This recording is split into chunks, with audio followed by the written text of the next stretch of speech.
Apie medicinos sritį aš svarsčiau dar vidurinėje besimokydama, bet buvo ir noras siekti savo gyvenimo su tarnyba. Tai karo medicina man buvo ta vieta, kur galėčiau abi savo svajonės, abu savo siekius sujungti į vieną. Jeigu atvirai pasakius, nelabai ir svarčiau keliauti šią pusę, kaip ir buvau susiplanavęs daugiau mažiau atlikinėti kaip ir sporto trenerio darbą. Ilgą labai laiką treniravausi būtent salėje, užsiiminėjau su kelią, atletika, kultūrizmo, porą metų ir netgi žmonės treniravau, o gavosi tiesiog atsitiktinumo faktorius. Krikštamotė, kaip ir daktarė, sako, būsi medikas. Pasirinkau kaip ir tokį kelią tik tais todėl, kad norėjau pamėginti save ir išmėginti savo jėgas. Pasiūlė galimybę praeiti atranką, kaip ir prasidėjau, patiko darbas, patiko pati specifika, gan platus spektras, ką gali nuveikti, tas labai sudomino ir todėl jau kaip ir 5 metai esu šitoje darbo vietoje. Pagrindinis motyvas turbūt man yra, kad nėra rutinos. Mūsų kasdieninė veikla yra labai skirtinga.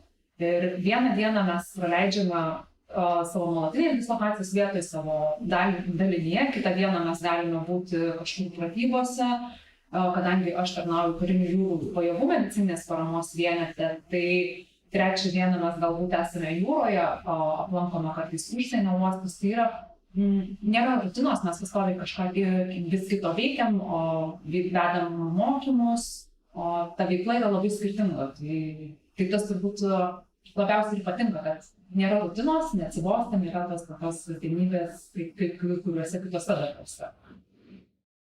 Jeigu atvirai pasakius, tai įvairūs specializuoti kursai, realizuoti save, tobulinti, atrasti daugiau įmanomų būdų, kaip gali suteikti, padėti asmeniui nesterilioje aplinkoje, kai reikalingas yra savikritiškas, tiek kritiškas mąstymas, padėti asmeniams tiesiog darbas su pacientais, su žmonėmis, kuriems reikia pagalbos. Turbūt galimybė tobulėti.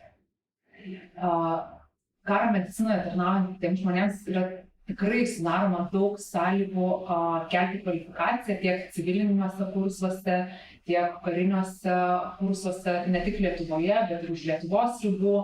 Yra pilnai karo medicinos tarnyba pasirūpino pilnai išlaidomis, kurias patiriame vykdami į užsienyje vykstančius kursus.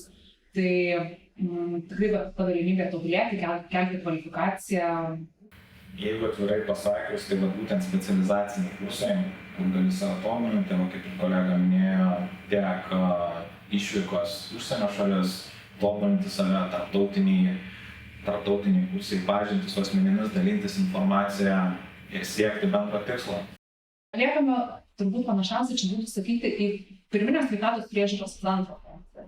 Tai įvairių laboratorinių tyrimų atlikimas, vakcinacijos, rūpinamės nuolatinės privalomosios pradinės karo tarnybos karių sveikata, vedam karių privalomosios pirmosios pagalbos mokymus, arba vykstame į poligoną ar kažkokią kitą vietą, kur reikia kitiems daliniams užtikrinti medicininę paramą. Pavyzdžiui, šaudymų metu, granatų mėtymo metu ar narų nardymo metu, tokios paramos medicininės.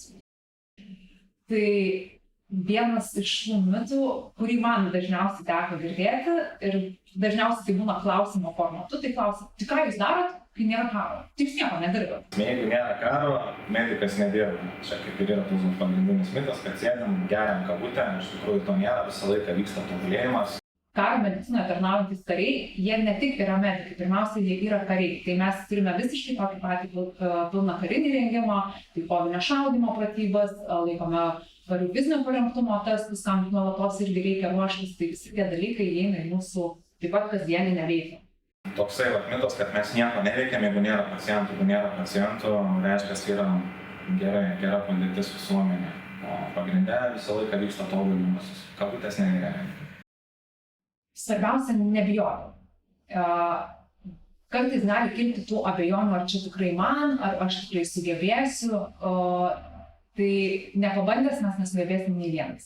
Tai pirmiausiai siūlau bandyti daryti. Kariuomenėje ir karo medicinoje yra sudaromos visos sąlygos tobulėti. Jeigu kažkuris sritis sekasi silpniau, galbūt pavyzdžiui abejojama dėl savo fizinio pasirinkimo, yra sudaromos sąlygos, kaip tą gerinti.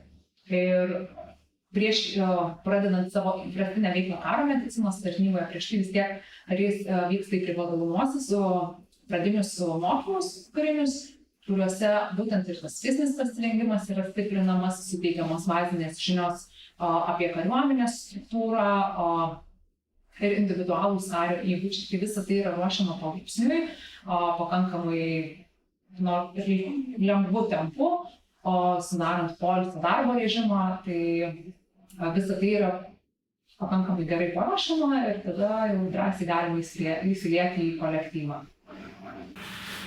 Nebijokit išbandyti save, laukia daugybė iššūkių, niekada nebus monotonijos, darbas visą laiką keisis, mokymų daug, darbo daug, daugybė nuotykių, kurie visą laiką jūs lydės į priekį. Linkiu tikrai to.